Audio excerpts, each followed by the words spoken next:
City. It is this sprawling, massive place, miles and miles across. Been here as long as anyone can remember. Nobles play their power games, guilds maneuver for money and influence. Dark things emerge from the shadows to hunt, and the lamplighters take everything in while keeping the darkness at bay. The thing I always wonder is why? Why do these lamplighters keep the darkness back? What investment do they have in Avalon? Streets of Avalon, an urban RPG setting by Brett Blazinski for the world's most popular role-playing game. Ask for it at your friendly local game store or head over to gamingandbs.com/streets. Gaming and BS. Episode 343, coming to you Monday, May 24th, 2021!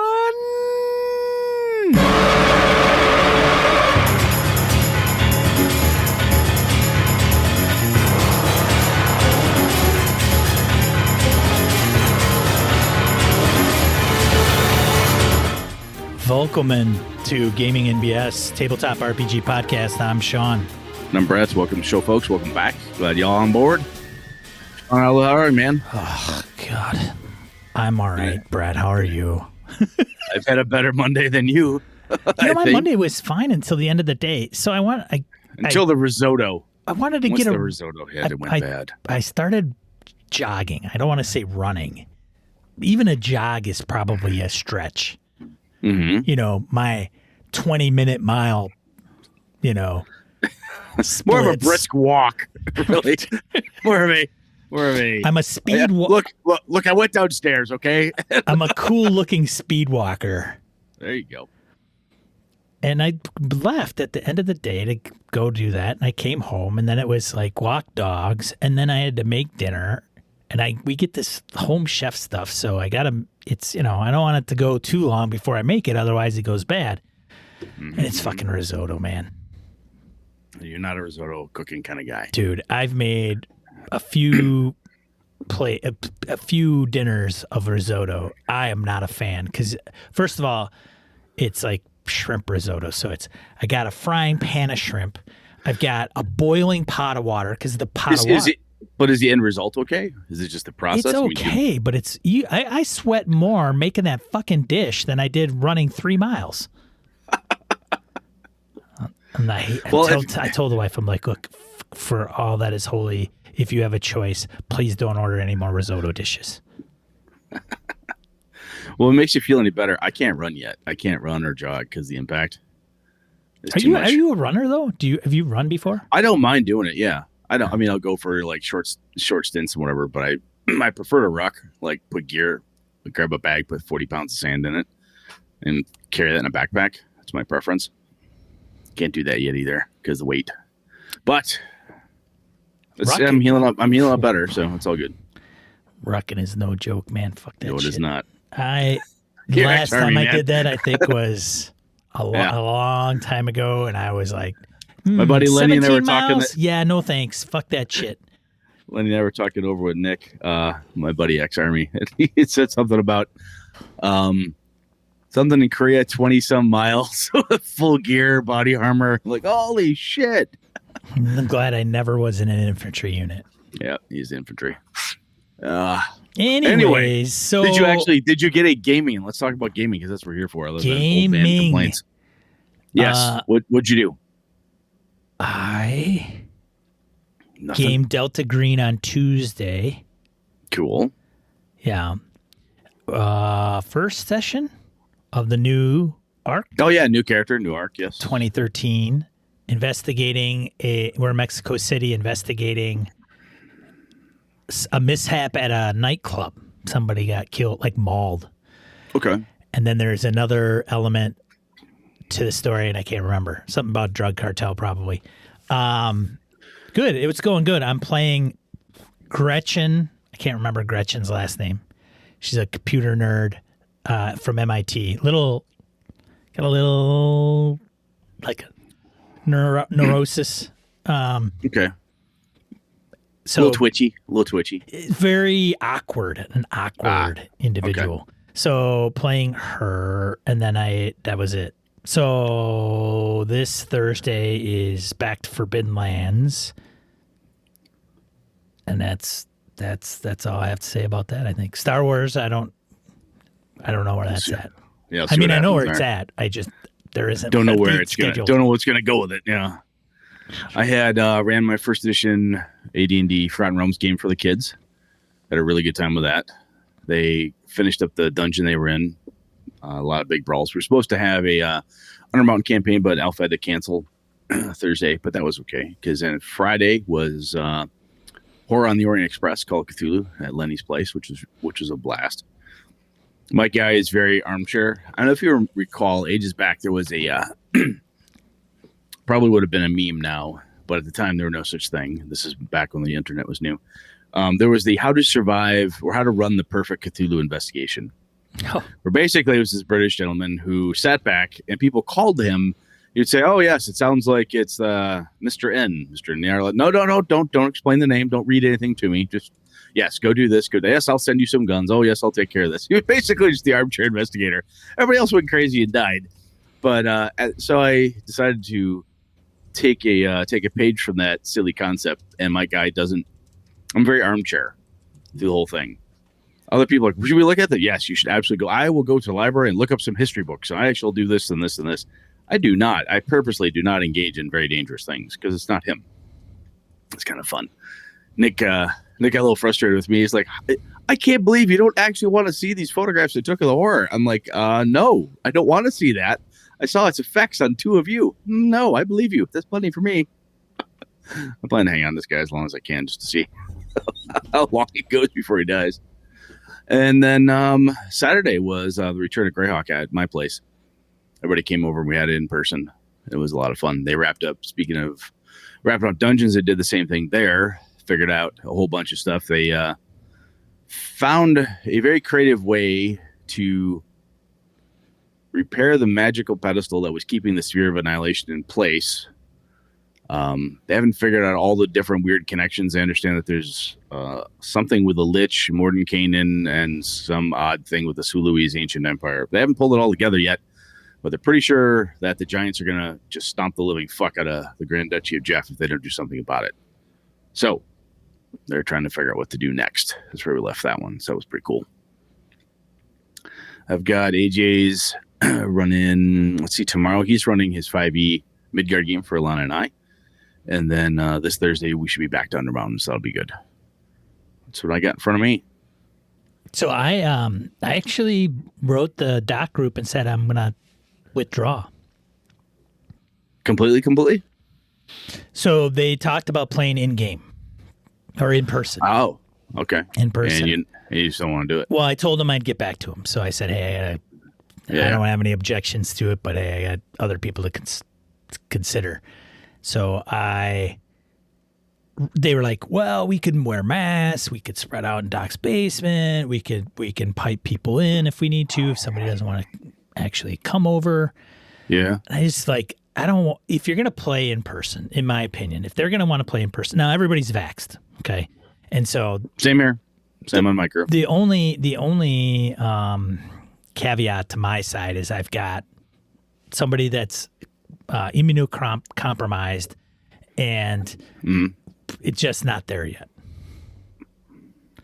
And so comfort I'll hear level. you. Right. Yep. So I said, it's just not the right time for me. So rather than have them go, well, we could do this, we could do that. I just said, I will back out. And then when the time's right, I'll come back, ask. And if there's room, great. And they're like, why don't we just, so they run every week. They do, and I'm in alternating weeks with them. And so they said, no, we'll just keep it remote for now. We want the consensus is kind of like, we want Sean at the table and we'll that's nice. Yeah. So I thought it was a very nice gesture and felt the love, if you will, and said, that's great. I just don't want you guys to make concessions because if you're going to play in person, in my opinion, with those guys, I don't want to be the one to come in and say, okay, then everybody's got to wear a mask. And I mean, what's the point, right, at that point to me? So I would just alleviate that kind of problem. But they're like, no, we'll finish out this storyline and we'll play Zoom. And then the other week when we play Stars Without Number, we'll be face-to-face, which I thought was interesting. So I thought, cool. Okay, great. That's nice of them. Yeah. And eventually it'll smooth out on the Sean end eventually. So. No, things will calm down. Yeah, no, it takes time though. So get yeah, it. but that was good, and yeah, that's yeah. Because I play good Delta Green. That's why. Damn right you do. Damn it. But yeah, so I thought I'd share that. Cool. No, that's pretty nice actually. Yeah, it was a very nice gesture. I did because not it could have been a lot expect like, oh yeah, that. yeah, Okay, sounds good. See you later. Right. See you later. Bye. Yeah, it could have been. Yeah, Yeah, if they didn't want you there, you gave them an easy out, yeah, and they didn't take it, which means they want you there. right. Which I very was nice. a little surprised about actually, and that was Very really nice. nice of them. Yep. So I guess Delta Green continues. I'm reading Impossible Landscapes. Good stuff. Whew. It's good. I'm listening to an actual play too because I'm like, how I'm interested how these guys tackle this thing. It's good. Yeah. It's good actual play. I should probably put in links in the show notes. I think we might have promoted them before in the die roll, but Worth spraying it back out. Yeah. Anyways, So let's see. Speaking of games and such, GameholeCon, GameholeCon.com, if you haven't seen it yet, for 2021 is in person. It's a gaming event that'll be in Madison, Wisconsin. You can submit game events if you want to submit one under the Gaming BS banner. Sean and I are always, we appreciate you asking / telling us, hey, I want to do this. You don't necessarily need our permission per se. You're grown up. You're part of our community. We trust you. What we like to be able to do, though, is if you say, hey, I'm going to run this game this day, this time, as it gets closer and they start opening things up and saying, hey, what good games are there to run and so on. One of the things that Sean and I try to do in the forums or in Discord or even here on the show is we call out the games that BSers are running whenever we can to try to help fill up your table. So if possible, it's always great to just say, hey, I want to do this. Does that sound cool? And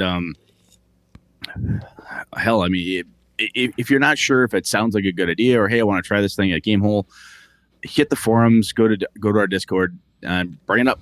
We've got a great community of people that'll help you figure out ways, means, and options, and so on if you're not quite sure what to do or how to do it. But anyway, point being, if you want to run under our banner, that sounds great. We like to know so we can give you all the support you need to try to fill your table for you. So Yep. I think we're going to have Cool. a couple of our moderators there. I think Eileen's going to show up. Laramie's going to be showing up for sure. awesome. AWOL Trooper is making beer for Gamehole Con. Currently, right now, brewing the beer, Wow. doing Okay. all the hops and the yeast and the beering and the beer, coming with the beering and putting the hops and everything together and doing the beering.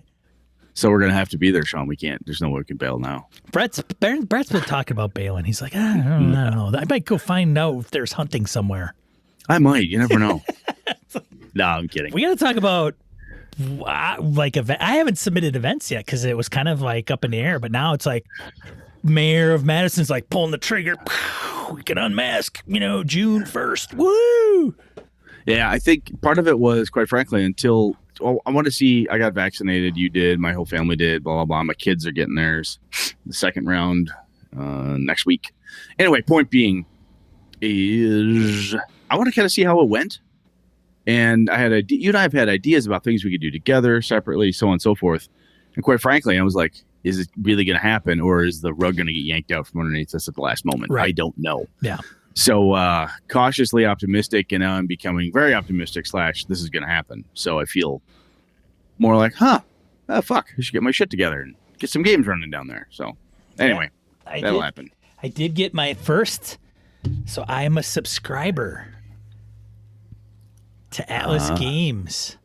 Did you? Okay. So Atlas Games, I might have mentioned this before, that they're like, hey, we're going to do this kind of like Paizo, right? Like we're going to do this for Feng Shui, where you can subscribe for, I don't know, $7 or $10 and you get the PDF, or you can pay 15 or whatever and you get or 17, you get the PDF and the print copy. And every month they're going to send you a Feng Shui adventure. Oh, I'm nice. Like, yeah, check it out, man. I haven't run the damn game, but it's nice to get a little something in the mail other than a bill. Yeah. You would think that, right? I'm absolutely with you. And it's also not like a huge outlay of cash. Right. Right. It was like you had to throw $100 at a Kickstarter to get that thing, Right. And this is 46 pages. Nice. Really well done. This is the giving them some love action movie adventure. It's a Burning Dragon. It's This sounds familiar. Maybe you could place this, Brett. I'll try. Lay it on me. Burning Dragon is a counterculture phenomenon held annually in the Gobi Desert. Interesting. A raw celebration of creative talent and Mongolian culture to forge the dragon, creating a temporary city dedicated to art, age-old athletic competitions, and extravagant performances. Sound familiar? A little bit. I just can't place it. It's burning something. This is Burning Dragon, but it's burning. It's burning bipeds. Burning bipeds. Burning bipeds. Yes, burning biped. Yeah. So there's something that happens there, and then, So I don't know if I can run this thing in 4 hours, but we'll see. I don't know. Maybe I pick this one or I pick the next one, but I'll take a look at that and maybe nothing else is good. It's good fodder to get your head into what to do, how to do it. Right. How do you set up a feng shui 2, not 1, 2 RPG scenario? So we'll see. I said this about Symbaroum, man. I really think the more I look at a new game, when I do choose to buy one and I'm reading it, I like looking at the pre-generated adventure. Even if I'm like, oh, well, I could see tweaking this or whatever, using it as the premise, the starting point. The first time I run that new system, it helps me keep my head in the system space, if you will, making sure I'm using the right mechanics. I'm not, because it references a lot of the right stuff. A really good pre-generated adventure in the example adventure sometimes. In my mind, a really good one hits the right high points of the system. If it's a water, it has swimming rules. It has how to sail. It has here's a chase mechanic. Right. Here's a this. Here's a that, and helps me touch on all those right points. So cool, very nice. Yeah. So there you go. Cool, man. Anything else? No. All right, let's move over. Let's go to Random Encounter. Should be short. Random Encounter, a segment of the show where we field emails, voicemails, comments from social media. I did not do a due diligence for this week and kind of perusing our forums and feedback and emails and all this to put in a lot. In your defense, you were making risotto. Risotto, man. Fuck you, risotto. But I had a voicemail and I was like, okay. And it was like long-time listener, first-time caller. And he's like, hey, this is... And I said, oh, shit, I got to play it. All right. So I don't know if you remember this guy. So we'll play it. Here we go. And it's a two-parter. The second part, like it cut him off. People, when you call our voicemail line, it's like 3 minutes tops, I think. So here we go. Be brief or be quick. Right. Brett and Sean, long-time listener, first-time caller, listening to Changing the RPG Setting. This is Tim Stone. Good friends with Roger Braslett. Going to name drop a little bit because I know that he's a regular Patreon supporter. Now I don't know if he needed to do that because we remember. Do you remember Tim? I remember Tim. Absolutely. Yeah, I remember Tim from Google Plus. Timothy Stone. Yes. Yeah. Oh, that's awesome. Yeah. Very cool. Yeah. Who is he talking about though? Roger Braslett. Braslett. No, we know Roger. We're kidding. Love you. Go. I just want to say that I think you're hitting on all the right notes. I haven't finished listening to the podcast, but I'm driving home thinking, these guys have got it, I think, pretty much spot on. The canon, as most people, certainly most Greyhawk people would probably stress, is important. But I am now into, I think, a 4 or 5 year 5e campaign. Yes, I know it's your favorite game. But it is essentially it's based in Greyhawk. I started the campaign off running a few one-shots with beer and pretzels, local neighbors. Now we're into 5 years. Some players from work have kind of joined and come, and it's essentially then we did the entire Temple of Elemental Evil. And now we're ranging all across Verluna, Farundi. I've got them underneath the Rift Canyon, and none of this is canon.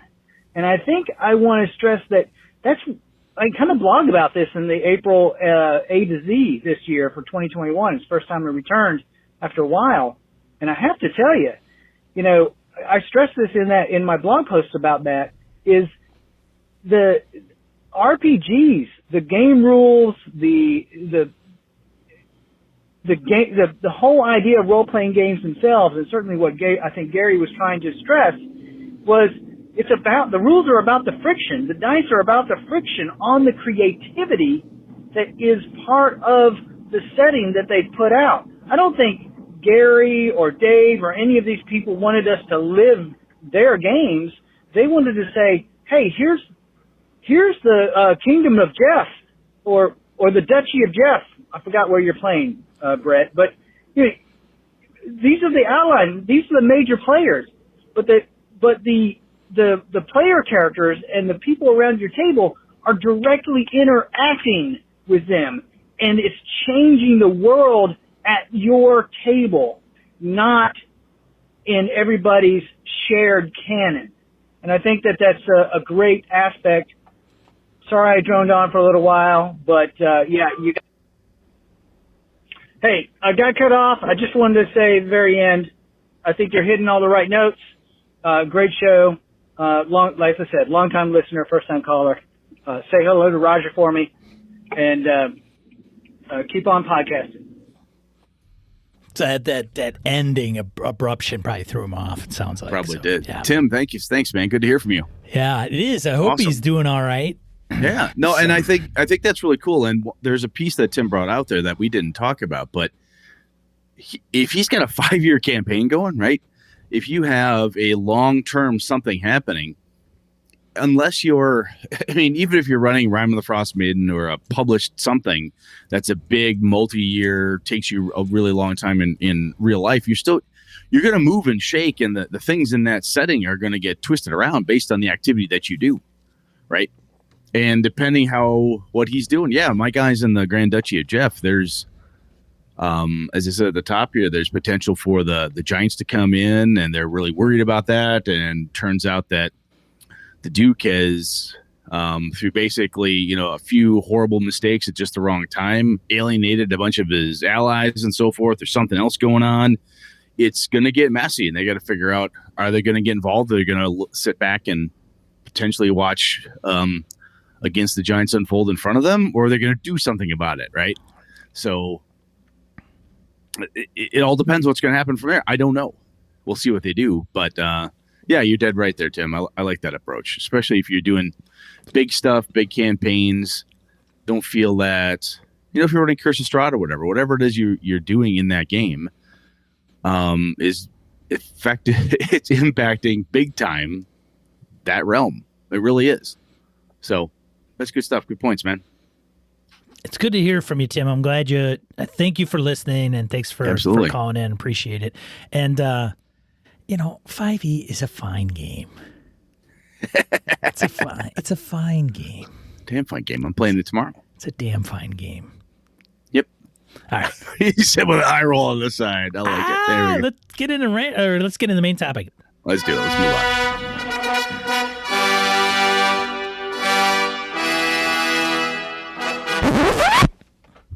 All right, Brett. You ready? Saturday I streamed, and I was like, all right, tune in Monday, 8 p.m. Central Time on Twitch, or, subscribe to the podcast. We're going to be talking about, the subject is balancing expectations. And then I read the email, and I'm like, Forum post. The forum post, yeah. And then I went, Then I went into burnout. So I'm like, just tune in. We're going to be talking about something. So what are we talking about, Brett? So Ray Otis had hit me up on, or hit us, I should say, you, me, and the BSers up in the forums. He was talking about, and this is different than expectation settings like we often talk about, your session 0, session 1, talk to your players type of thing. He's talking about, do we expect too much from role-playing games? His questions about balance, advice for listeners, personal experience, and finding balance in lives when it comes to RPGs, And what we're talking about here is, I'll pull some quotes from this, is, Ray says, RPGs, they're a source of joy, friendship, creativity, relaxation, mental stimulation, and much more. They give us a reason to make it Friday or whatever night you game on. But for some of us, they can become an obsession and possibly a crutch. We can spend too much time dreaming about the perfect campaign, trading thoughts online with gamer friends during work hours, or doing that instead of cleaning the house, or the dogs need to be walked. Despite constantly looking to RPGs to entertain us, even they fail sometimes, right? There are days for most of us when it's hard to see the point. I feel like that right now because I'm struggling with my depression this week, he said. And I've certainly spent time trying to distract myself with RPGs when I honestly should have been doing other things, throwing myself into my job, exercising, or just sitting for a few minutes outside in the sun instead of holed up in my home office or guest bedroom. It's around the balance, And I think it's interesting because Sean and I have talked about this off the mics a bunch, and sometimes with other listeners and friends of ours. Is another potential title for the show could be, how serious, why so serious? Almost like the old Joker quote, right? Because I think sometimes you see some of the raw, nasty vitriol that people will post on Twitter and other online, any social media area about how terrible. Oh, I know I know, Sean, you've never seen such thing. What? Twitter is all about roses and freaking rainbows. It is and unicorn farts, man. Mostly unicorns. Yes, mostly unicorns. But you can. It's very easy to get caught up, and we've talked about this a little bit on the show before too. It's very easy to get caught up in like negativity or even sometimes positivity, where someone's like, "Hey, man, this is a really cool idea," and Matt Colville has God knows how many different videos on how to make a really cool game or a really neat campaign. Brett and Sean have got 343 episodes now of stuff, ideas, and things. And sometimes we will get ourselves wrapped up in expecting that, okay, this is going to be that perfect RPG session. This one is going to be it's going to have a serious tone. There will be no dick jokes. I don't care what it takes. I'm going to stomp that out. I'm going to run a horror game and I'm positive it'll be great. I've done all this stuff. And it's kind of it almost goes to the practice piece in a way that we've talked about before, Sean. But I think there are some times when we can put a lot of effort and energy into RPGs, and we'll end up disappointed, or we're like, man, that game, it just didn't go the way I wanted it to, right? So I think about your Ravenloft game. You put a lot of effort and energy into it. Excuse me.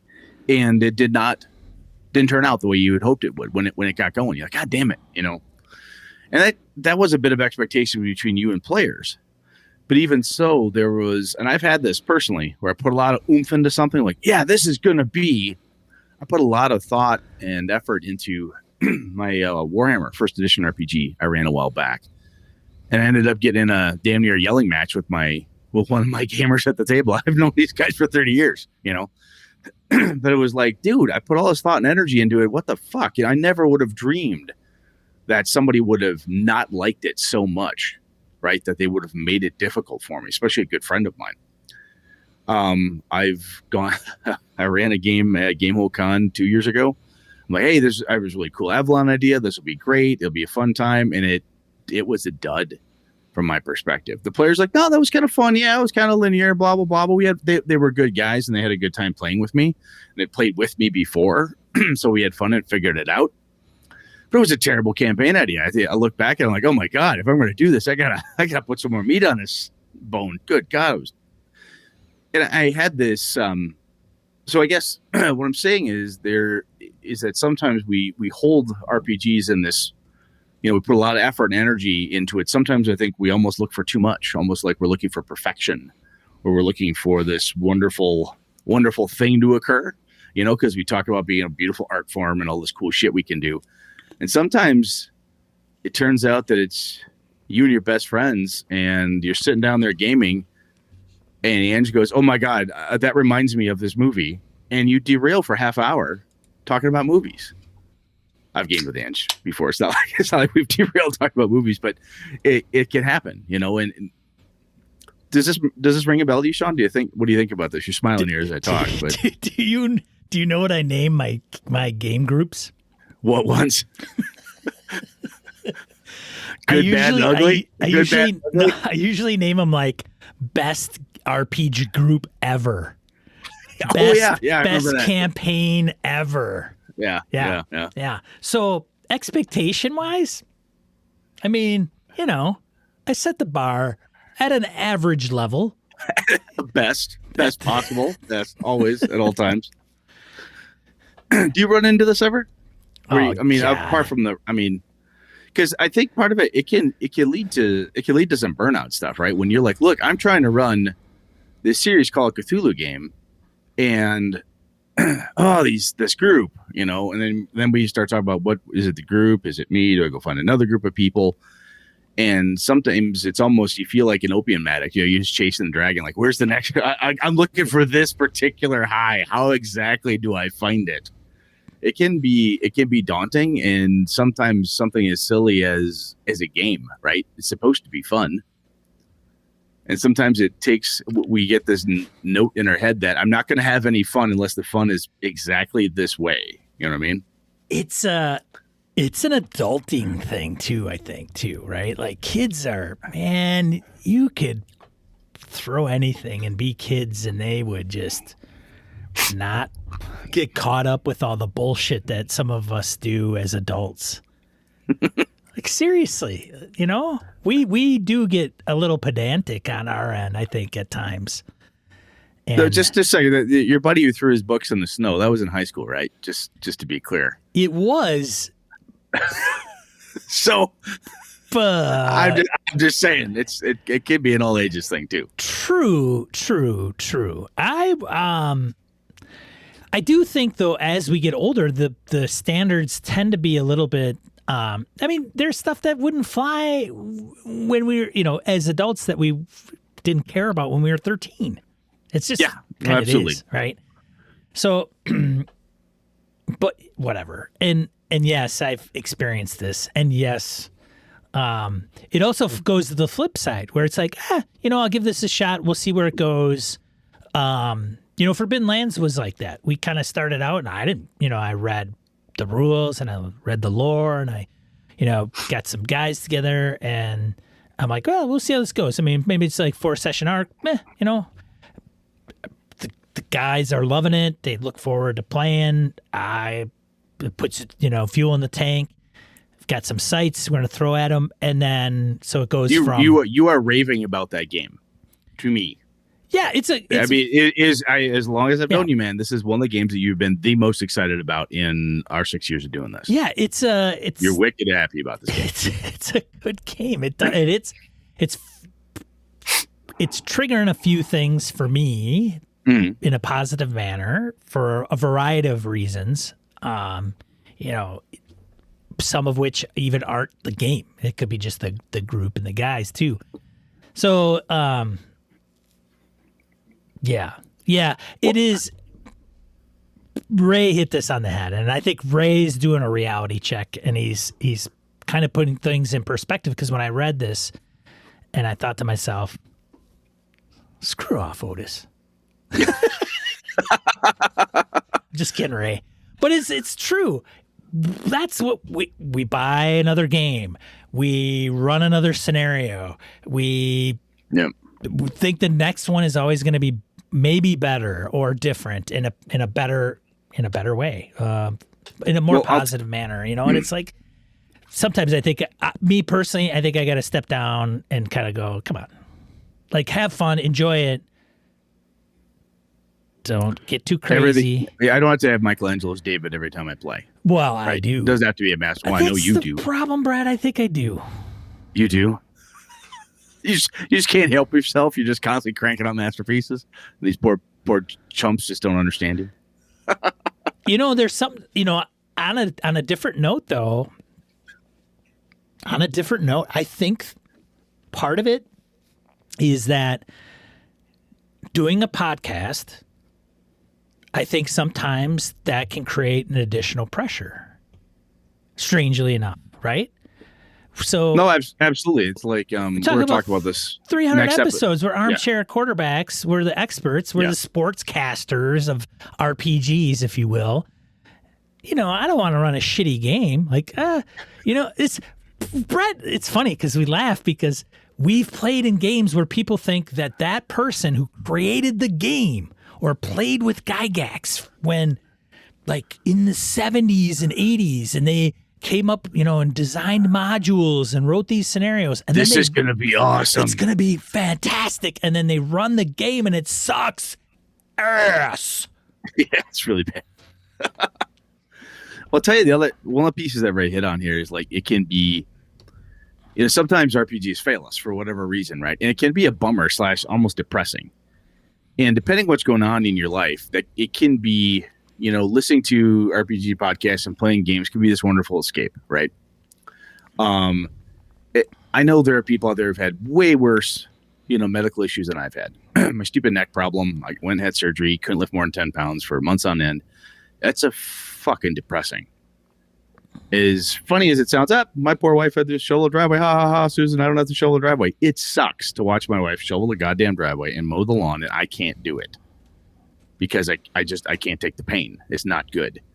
It's fucking bummer because you feel like I should be able to help. I should be able to do something. I'm getting past all that now, and I've got, doctor says I'm good, blah, blah, blah. But if you take that and you look at RPGs, like, look, I'm trying to have fun here, and I just can't seem to be having any fun, for whatever the reason is. Sometimes we've had a number of different episodes like this one where we have a little introspection, try to figure out, what it is. But sometimes you are not having fun, and it can be a complete fucking bummer. And I think sometimes that's one of the things that drives folks to take breaks, drives them away from the hobby, because they start looking at it saying, is this juice worth the squeeze anymore? Right. I put in 10 hours of prep. I sat down. 3 of my friends didn't show up till a half hour in. Somebody left early, and that prick is always on his phone. Things start to annoy us. It can get bothersome and so forth. And it's very easy to say, we'll just go find a different group. Yeah, haha, Brett. Sean, that's cute. And we say that stuff because it's the obvious answer. Sometimes needs to be said, but it's not obviously easy to do, And we sit up here and we can bring up all kinds of topics and make them very flippantly say, hey, just do this or do that. And it's like, no, it's not always that easy. And no, it's not. Even if you took us our advice, it doesn't work all the time. And frankly, because Sean can't audit my game any more than I can audit his. We'll talk to each other back and forth like, man, I'm having this trouble with this thing. Hey, what do you think here? We'll banter back and forth. Every week after the show, we log off and we just shoot the shit for another hour or so because we're friends. And what's going on with your game? What's going on in mine? How's this? How's that?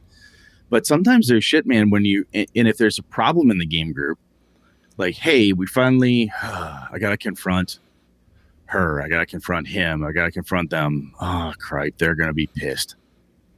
All right, look, we can't have you doing this anymore. It's disruptive to the whole game. That person's angry. They say they're okay. Then you get a snarky email. Turns out they set up a whole forum conversation without you.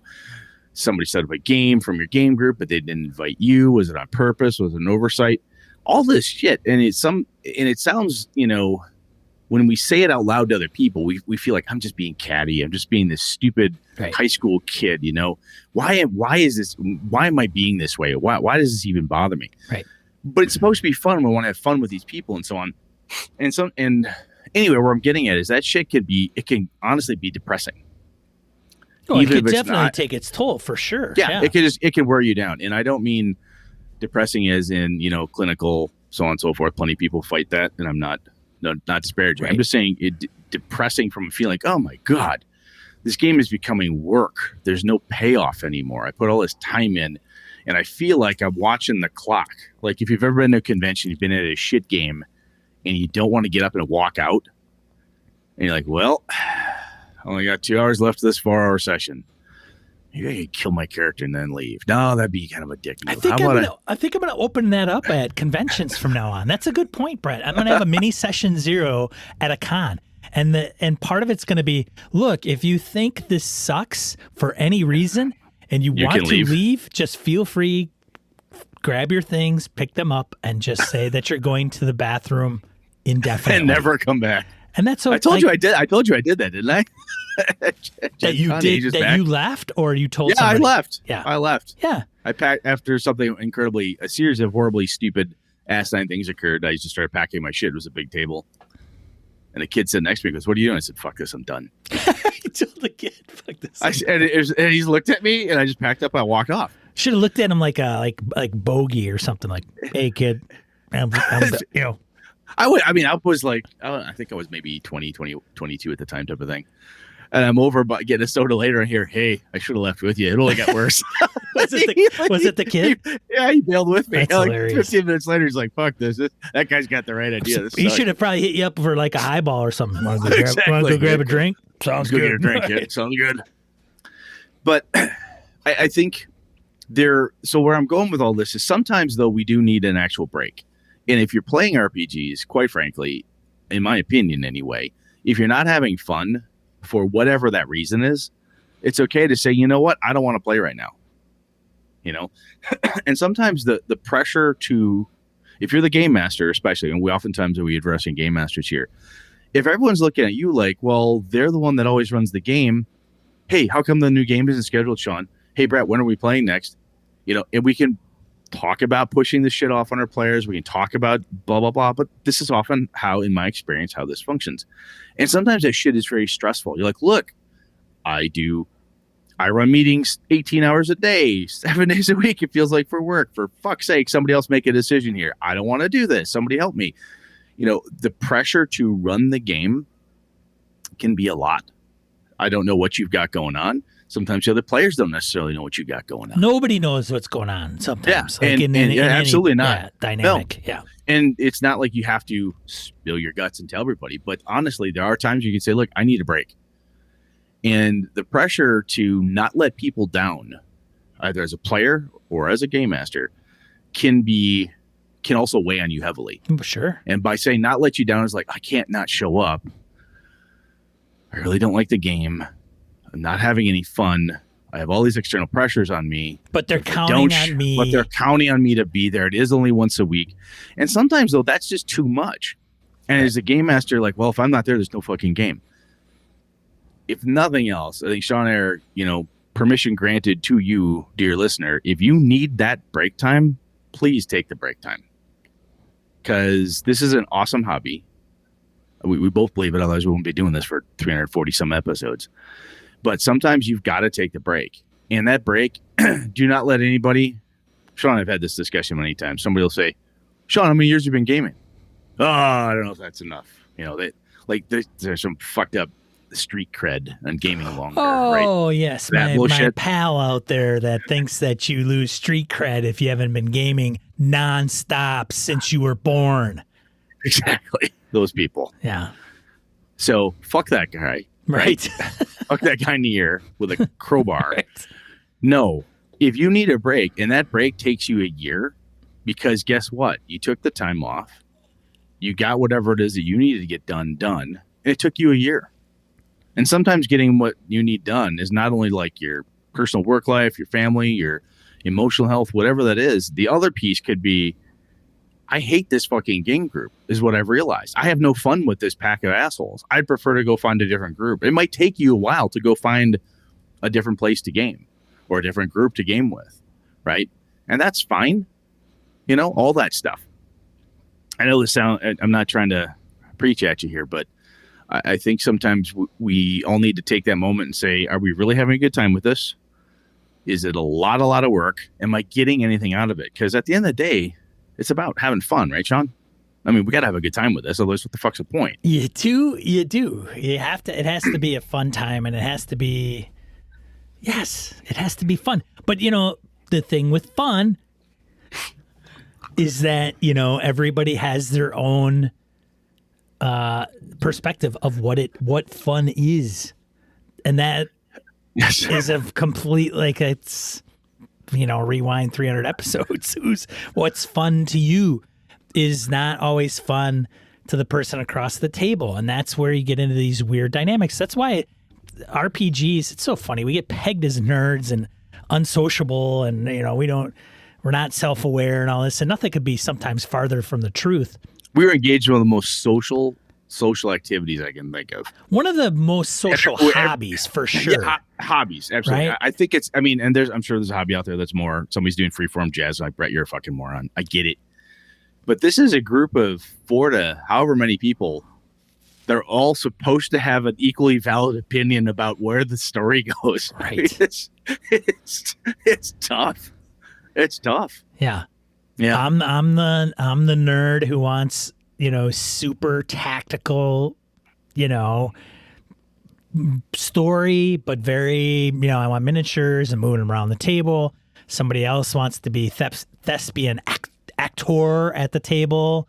And then the tactical person doesn't like the thespian one, always going off on this weird tirade of Shakespeare. We've been writing articles and talking about this shit since the hobby was invented. People started figuring out that not everybody likes to play the same way. Right. Sure. That's totally underscores what you're saying there. It's just a fact. Yeah. It's tough. Yeah. I don't want to play D&D. Somebody else wants to play this game, 10 Candles or whatever. I mean, it's just all over the place. And it's no wonder that there's always this dialogue. There's no wonder hey, you know what we should do, Brad? What's that? We should start an RPG podcast to talk about all this bullshit. The other thing that I want to go back to what Ray had brought out. I think one of the things that's interesting too is sometimes we look at it and say, I need to do this thing. Sometimes that's I need to take a training class for work, or I should be studying, or I should be doing this thing or whatever. Oh, but I got a game. Oh, I got the game. Oh, it's kind of you know your life. You know what it is you're trying to accomplish and all that stuff. This is a hobby. It's a wonderful hobby, right? And yes, there are people out there who can make a living at their hobby. Good for them. That's great. If you're doing it and it's a hobby to you, that's awesome. You're having fun. But sometimes I know friends of mine that are incredible woodworkers. They're very good at painters. They're very good at all sorts of shit. But sometimes you're like, look, I didn't get to go to the wood shop for a month because I had this thing I had to do. It sucks. They're not a very good wood crafter then, because they took a break from wood crafting. They took a break. They suck. They totally suck. Because if they would have loved that, if they really loved woodworking, they would never take a break. Ever. But it's your daughter's birthday. Fuck that kid. It's game night. It's got to be a meme. I got to turn that into It's got to be a meme. Absolutely. Like asshole meme. But anyway, I guess kind of a short piece here. I just thought it was worth calling out, because we talk a lot about different ways to fix this, or hey, tweaking up game cosmologies and messing with settings and doing all this stuff. And if you listen to everything that Sean and I have said for 6 years, there's a lot of different things like, hey, this is really cool. Try this. Let us know what happens. Try this. Hey, you got a cool thing. Tell me about it. And I know sometimes it's easy to listen to stuff and go, boy, I really want to do that. Oh, I should try to do that. And sometimes we can kick ourselves in the ass and go, oh, I was listening to this show, or I saw this thing live. Matt Colville said this thing. Ken Hite said this cool. Oh, shit, I was going to try that, and I forgot. And we end up kicking ourselves. We're like, oh, my God, I suck. I forgot. I had this really cool idea, and I forgot. Or I tried this thing, and it just didn't work. And we just beat the shit out of ourselves for it. It's supposed to be fun. Right? And if it's not having fun because we are trying desperately to make something happen, it's just not happening, you got to walk away from that. And sometimes that means, anybody want to play board games tonight? Right? Your game group is still together. You're board gaming. Or you know what? I can't seem to figure out how to get these knuckleheads to play Call of Cthulhu in any kind of serious manner. Let's just play another D&D game. Or you know what? I can't get people to play D&D because all they want to play is X. Fine. Sometimes what you got to do is you got to give a little bit. And remember that when are you having the most fun with this game group? And I can tell you right now myself, I had that with my home crew here. I tried a couple things. And I was getting madder and madder. I was getting angry about it and just pissy. And I'm like, why am I doing this? You know what? I'm trying to make this group play a way they don't play. I've known these guys for 30 years. What the fuck am I doing? Yeah. Instead of trying to sneak them and, I can manipulate this. What am I doing? Just talk to them. Yep. I'm a 40-some-year-old person. Why am I not just talking to these people? Hey, guess what? When I did that, it worked. And sometimes we have those moments where we figure it out. Oh, thank God. Here's the answer, whatever. But at times, man, you got to take a break. You just got to walk away for a bit. And don't let your hobby, no matter what it is, I guess, just life advice for whatever it's worth from Brett is don't let your hobby fuck up serious shit in your life. Except for Sean, because I don't care about his life. Well, Sean, how many times have we over the years, why do we record when we record? Well, because you got stuff you're doing with your wife on Sunday. I got stuff with my kids. We pick dates and times, and we make sure that the important stuff is taken care of. Yeah. Right. Yeah. Brett. Oh, for sure. Like Brett will hit me up and it's like, hey man, I gotta, I don't want to record Monday. Can we push it out or whatever? It's like, he's got something going on. Yeah, absolutely. Yep. Yeah, for sure. Because this is something we enjoy, I think, but it's not, there's other priorities for sure that can come up in life. I mean, Christ, you never know when you're going to get hit when you're riding a fucking motorcycle. I mean, yeah, and then you got to take a couple weeks off. And then you're in pain and, you're Exactly. having, significant family member have surgery. I mean, come on. I don't know. Yeah, Jesus. Jeez. Anyways. Sometimes that thing you need to take care of is that schoolwork, that work project, that shit at home, it needs to get done. And sometimes you got to walk away from the hobby for a little bit, and that's okay. And the other piece is just, sit back and ask yourself, am I still having fun in this hobby right now? If you're not, the hell are you doing it for? Well, and if you're not, can you determine what it is that's not making it fun, even if it's self-reflection? Is it, just being honest and true to yourself? And if you can figure it out, great, because then you can make adjustments, and maybe it might take time to make those adjustments. Finding a different group if that's necessary, finding a different game, whatever that is. Or maybe it's just a break, maybe doing something different. So instead of doing 8 hours of prep, I'm kind of tired of doing that. I'm only going to do 2 hours of prep and see what happens. And maybe, you'd be surprised that just a minor change, how that helps. And sometimes it's a matter of taking the DM screen and passing it to the next person saying, I'm not running the next campaign. I need a break. I want to play. Right. Somebody else run the game, right? Sometimes that's the big thing. It's like, look, I need a creative break. I just can't do it, for whatever. Because again, if it becomes a drag, or if it's in your way, or it becomes a chore, right? Then we're losing the fun, and that's the main reason we're doing this shit. So, I think we need another show on playing. Yeah, I think we need to address players. And this isn't players who only play. I'm talking about game masters that play, players that play, and how you can be, quote unquote, a good player. And I don't think it's hard, but I don't think some people think about it. I don't think they consciously come to the table and say, how can I be a good or better player? I think they just, some do, but I think there's also those that show up and are like, all right, Brett, man, what are we doing? Me. Yeah. What's up? Yeah. Where'd we leave off last time? Yeah, that person, yes. Come on, Brett. Talk to me. If I had a nickel. Talk to me, Brett. Yeah, I hear you. Hey, you got my character sheet? I don't have it.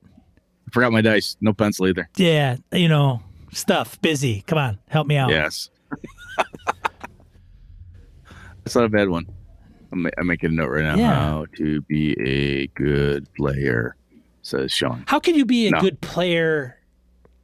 And it doesn't. That's going to be a whole nother topic. Like if I start now, I'll never stop. So I'm going to just write that shit down. I got it. Wrote down. So anyway, man, I think we kind of hit that one. Freaking Ray, man. It's a good thing to think about. It man. is. It was a good topic, and it's kind of one of those pieces that's not a little reflective, a little introspective, and sometimes it's that shit you got to do periodically, as we've talked about before. Here is you can't be on fire all the time, and you can't be you're gonna have your ups, you're gonna have your downs, and that's okay. and acknowledging that stuff. And again, I would hate to see a BSer like walk away from the hobby because it's just no fun anymore. The gaming sucks and everyone's a douchebag and blah blah blah because we didn't say something like, "Hey man, you can take a break. It's okay." Yeah. You can stop for a while. You can find a new game group, and sometimes the answer to finding a new game group, the easiest way to do it, is the passive aggressive way. As much as this seems awkward, is like, look, I don't have time to play. I'm just going to bail. And we do that, and we're like, oh, what I really want to do is tell them I don't like playing with them, and I want to go find a new group, and I don't want to hurt feelings. So sometimes we do that stuff, and it's okay. That's fine. But take care of yourself, honestly. And if that taking care of yourself means play lighter hearted games, right, less than 20 hours a week prep and so on, and realize and allow yourself mistakes. And remember, not every game other than Sean, because he's Sean, not everybody else cranks out Michelangelo's David every session. It just doesn't happen, other than Sean, of course. My chisel is sharp. My hammer someday, strikes true. Someday I'll be Sean. Someday. I took a year off. Like, That's true. Besides Yeah, the long 10 years, but I was in part of a group that was going for a long time. It was the Star Wars group that I had GM'd for a while, and we just kept going. It was, I want to say like 6 years, maybe 4 years. I don't know. But I just said, hey, I'm kind of done. Like, kill my character. And Jam was like, what? I'm like, yeah, just kill my guy. It's good. It's all good. I had to take a break. I took a break for a year. Didn't play any role-playing games. And I'm like, shit, I want to play now. Like, I gotta get going. This is Pathfinder Society years. I'm like, went back to the group. They were kind of lukewarm at best about me coming back. And I'm like, all right, let's see, how am I going to do this? I posted a flyer up in a local game store and got 4 consistent people showing up every week or every other week to play Pathfinder Society at the time. And one of them was Doc. And there you go, still gaming with Doc. Still gaming with Doc. Shit, man, I've been with Doc in the group, and that's changed and morphed over time, but it's been like freaking probably 6 years. And it's been longer than that, dude. You knew him before you knew me. Brett. Yep. Yeah, I met him through that, and my buddy Joe showed up, and then Doc was like, hey, guys have any objections to like taking this to somebody's house? And everybody's like, I don't know, maybe. Whose house? He's like, I'll host. Boom. There you go. And so do you want to share, or do you remember why you needed the break? I was. You don't have to. No, there wasn't any weird dynamic necessarily. The guys, as a matter of fact, 2 of the guys showed up to Gamehole Con, and I hung out with them for a little while. Mark, a buddy of mine, Mark, was running a homebrew D&D, maybe Pathfinder rules. I don't know. It had to have been probably Pathfinder. I don't even know if 5e was out at that point. His homebrew was going, and it was one of those where it was like a campaign that was just going on and on and on and on and on. And it was very open world, and it was very discovery and different races, and everything was great. It was an interesting experience because you and I, Brett, talk about running a game in Greyhawk, Forgotten Realms, Aberon, blah, blah, blah. Yep. Players can pick up the manual and be like, read and absorb everything about Midgard. Yeah, and the governments and all that. And there's something to be said about running a published setting that has some certain things in place, whether it be races, species, government, politics, whatever groups. And then there's also something to be said on the flip side where you're like, I don't know anything about what Brett is going to run. He says he's got the Streets of Avalon thing. I don't know what the hell that's all about. He wants to bring it to the table. Well, let's try it. Sure. And part of that for some people is it's fun. I had a really good time starting out, but as it progressed, I was like, I don't know where this is going. So there wasn't any linear.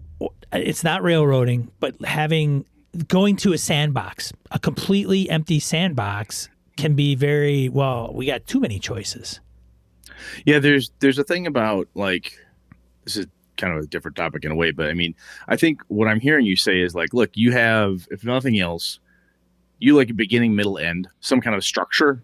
Like, hey, there's a point, there's a goal, there's a quest, there's a thing. I'd like to think that my character, much like many things, has maybe some weird inherent goals, and whether that is I want to rescue somebody or build a stronghold and retire, or kill monsters, take their loot, whatever that is for you, great.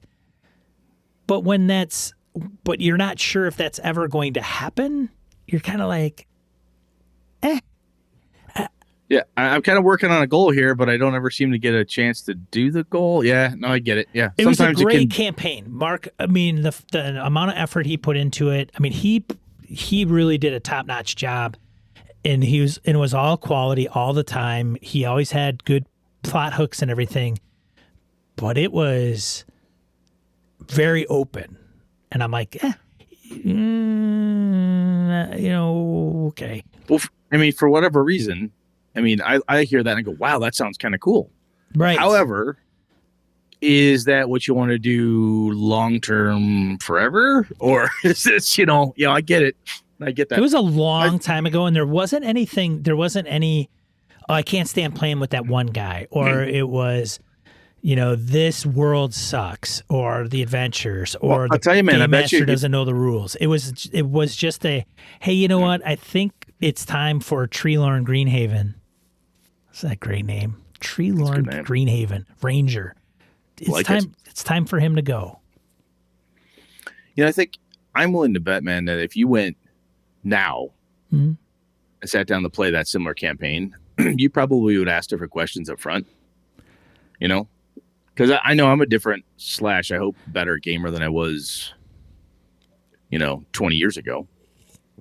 And I think now when I set up a campaign, even with my home group, or when I run it for somebody else, I'm cognizant of, things need to end, because without an ending, there's no meaning in a way, from like a story perspective. I don't know how these guys that say, I've run D&D for 20 years, the same campaign for 20 years. Like, I have to understand what that looks like.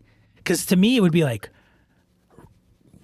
what? How the fuck? Yeah. Like, do I run the same character for 20 years? Holy shit. and that's a thing that if you're looking at, to go back to Ray's topic here, is like, if that's what's going on around you, like, I don't want to play Treelorn Greenhaven for 20 years. Right. I want to play some Call of Cthulhu. I want to do different stuff. I want to play other games. Or a different character. Yeah. Can we have a different campaign within the setting, which is kind of how I ran my World of Darkness stuff. I ran the overall Brett's World of Darkness for 15 years with multiple different story arcs and characters and stuff, all made it possible. But yeah, that can easily be something like, I don't like this style of play. Thought I did for a while, but I'm done. And sometimes you need to walk away from that. That's legit. Because I think if you don't do that, then sometimes it's like, part of the hobby is, getting all these different itches scratched. Oh, I could try this. I could do that. There's just all this cool shit to do. And if you want to do that stuff, and you've got a group that's like, look, we play Pathfinder and that's what we play. Okay. They're great for when you want to play Pathfinder, but if you're done with that and you want to try something different, sometimes you got to move on. Yeah, I have no idea what they're doing now. And now the group I know Mark has moved out to the West Coast, so physically they're not all in one location now. I think they're probably still gaming. I think, and I don't know what. Like, I don't know if they're just running 5e. And I know that campaign had stopped, and then I think they were going to try something else. But so it isn't like consistently going ever since I left. But and there was some other dynamics like that. I had tried running a couple times and fizzled, and I think they were like, we're not going to roll the dice with Sean again because he's going to flake. Like he'll start a game and then it's going to go 3 sessions and then he's going to go, I don't want to run this anymore. Let's play something else. And they, that's, you just can't do that all the time unless you're with people that are like, cool, I don't care. But most of the times there is some type of consistency like, hey, I want to show up and play X amount of sessions or X amount of times. Then we're good with changing. Yeah, and if there's a beginning, middle, and end, that's great. But I don't want the end to just randomly hit me.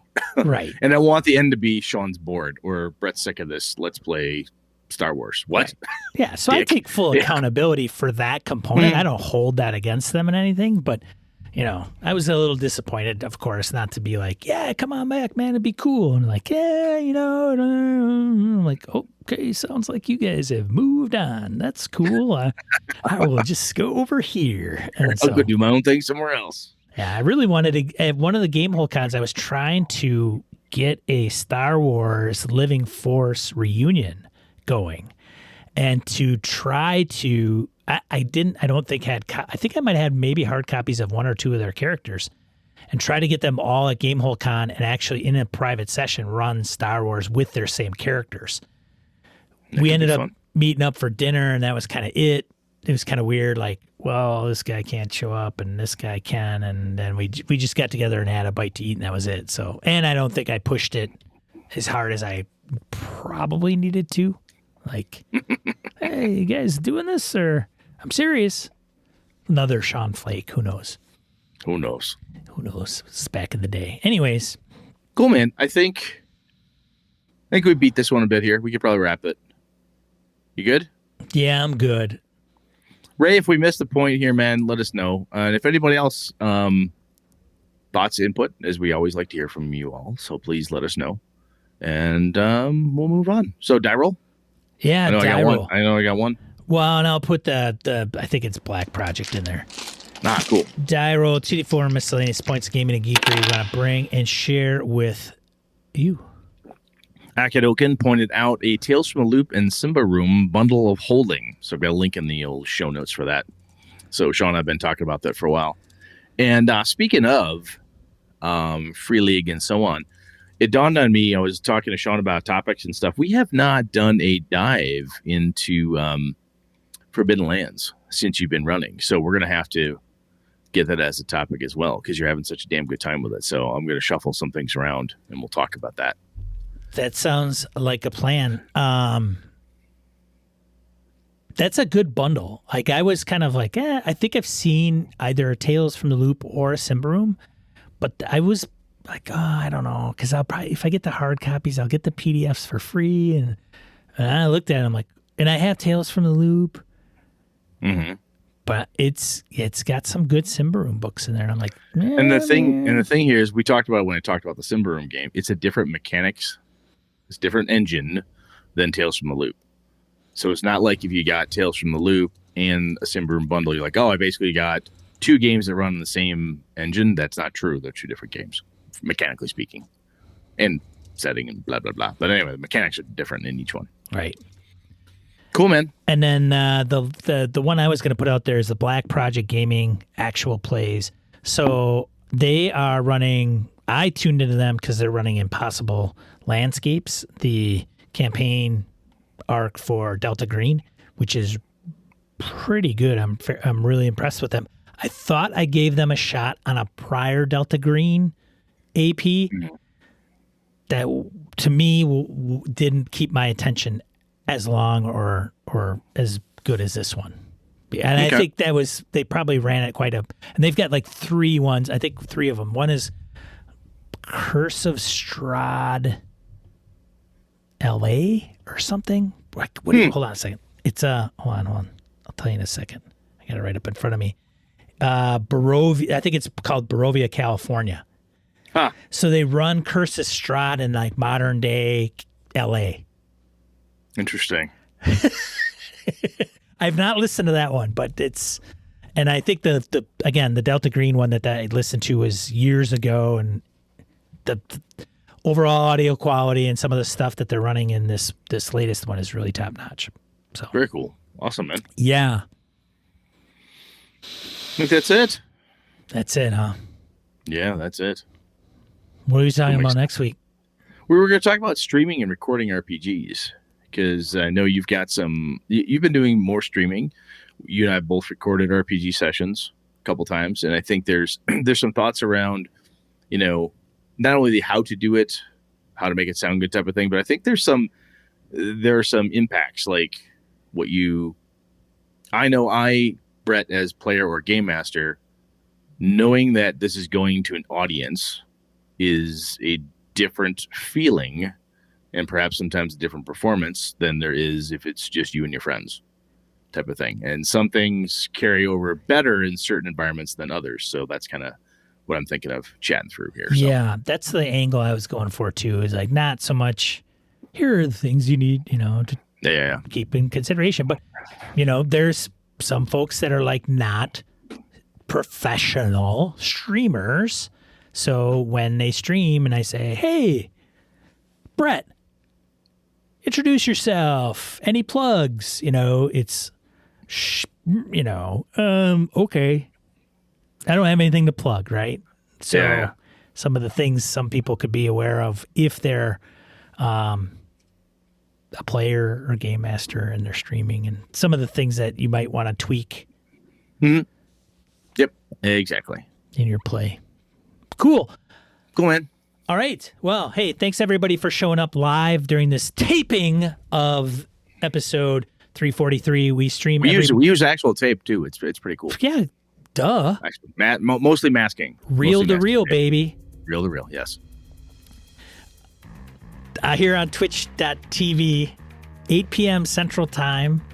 Otherwise, you can, if you see this on YouTube, give us a like or subscribe. And then, obviously, the flagship show at your podcatcher of choice. Just do a search for Gaming NBS and you can download it. We would really appreciate it. Otherwise, that's it, man. For Gaming NBS, I'm Sean. And I'm Brett. Good night, good game and all.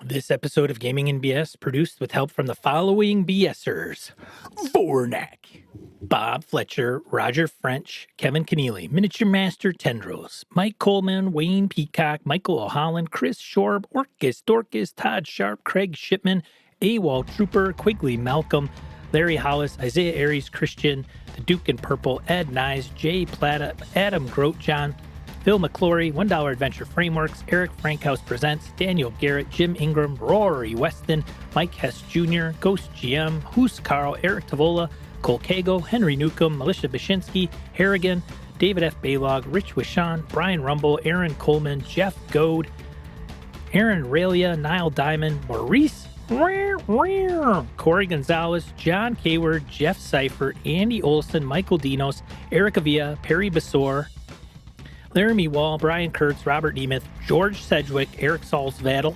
Angus, Corey Welch, Josh Wallace, Howard Bishop, Craig, Sky, Chad Gleeman, Mark Richmond, Ron Bishop, Larry Hout, Curtis Takahashi, Christopher Lang, Old Scoozer Roleplaying, Jim Fitzpatrick, Ray Otis, Jared Rasher, Stefan Dragonspawn, Roger Braslett, Craig Huber, C.W. Mellencamp, Dan LaValle, Eileen Barnes, Brandon Barnes, Pure Mongrel, Mirko Froelich, Mark Tasaka, Jason Hobbs, Chris Steele, Andy Hall, Eric Jeppesen, Tony Sugarloaf Baker, Old School DM, and Joe Swick. Whew. Hey, interested in playing some games? Maybe trying something new? Head over to gamingnbs.com/games. It's going to take you to a forum post. In that forum post, they'll point you to a spreadsheet where game masters are putting games they're willing to run for fellow BSers. There you can sign up. Or head over to the sheet that says players, and then you can put down some games on your wish list. Maybe a game master will catch it and run it for you. Anyways, it's a good opportunity for trying new games and playing with new people. So again, head over to gamingnbs.com/games. Thanks, BSers! This has been a Litterbox Studio production.